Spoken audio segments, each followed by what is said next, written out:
Another man who played a key role at the Rugby World Cup is England's newly appointed coach, Eddie Jones. It's been a long journey since his formative playing days. I was a player a long time ago now, and I was actually first choice hooker for Randwick, my club, and first choice hooker for New South Wales. But I was only 80 Ks, I was too small to play international rugby.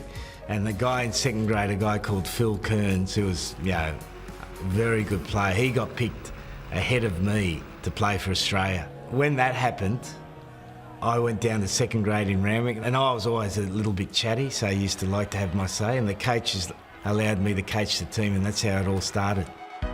When the game went professional in '96, I got offered a job at a university in Japan, and I was supposed to be lecturing in English and coaching rugby. I used to basically coach from 3 o'clock in the afternoon to 9 o'clock at night.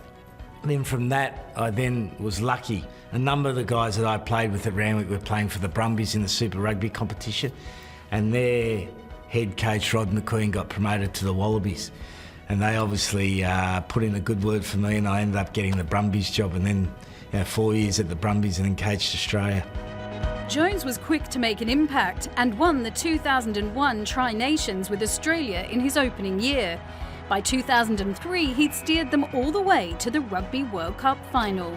Oh, it's one of the great experiences of your life, There's nothing like it. I can always remember at the end of it, we had dinner and drinks with the Prime Minister there, John Howard, and I remember some of the boys saying, we're so sad this is ending, because it's just, to play in front of your own fans is just an unbelievable experience. In the last minute of extra time, Johnny Wilkinson's drop goal sealed Australia's fate.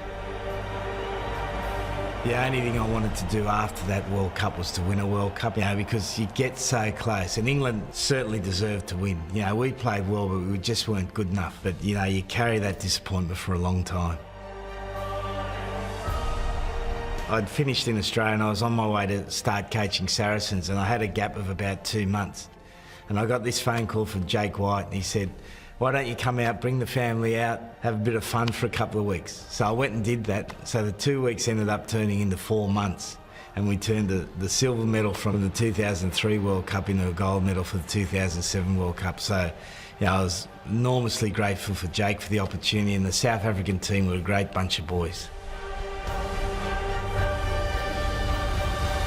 I always wanted to go back and coach in Japan. I had a stint at Sarries, and my wife wasn't happy in England, so the timing was perfect. I went back and coached Suntory for a couple of years, had a fair bit of success, and then the Japan job came up.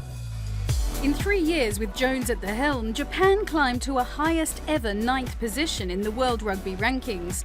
Famously now, the Brave Blossoms won 3 of their 4 pool games at the World Cup. And although that wasn't quite enough to reach the quarter-finals, the results did give Jones the edge when England appointed their new man in charge. It is the greatest job in world rugby. You've got a domestic competition that's very robust. You've got talent there. You've got the biggest rugby union in the world. They haven't had success for a long period of time, so it's just too good an opportunity not to take. There's a really renewed ambition and enthusiasm to do well. I've been lucky enough to coach in a number of countries, and you've got to understand their culture, and particularly their rugby culture. So, the first 6 or 8 weeks is about me really understanding that, and then thinking about how we can convert that into a style that suits the English. England's problem has been scoring points. You've got to have a strong set piece, you've got to be able to defend well. But then when you get the ball, you've got to be able to score points when you win the ball, and you've got to be able to score points when the opposition give you the ball. So, it's the dream job at the moment.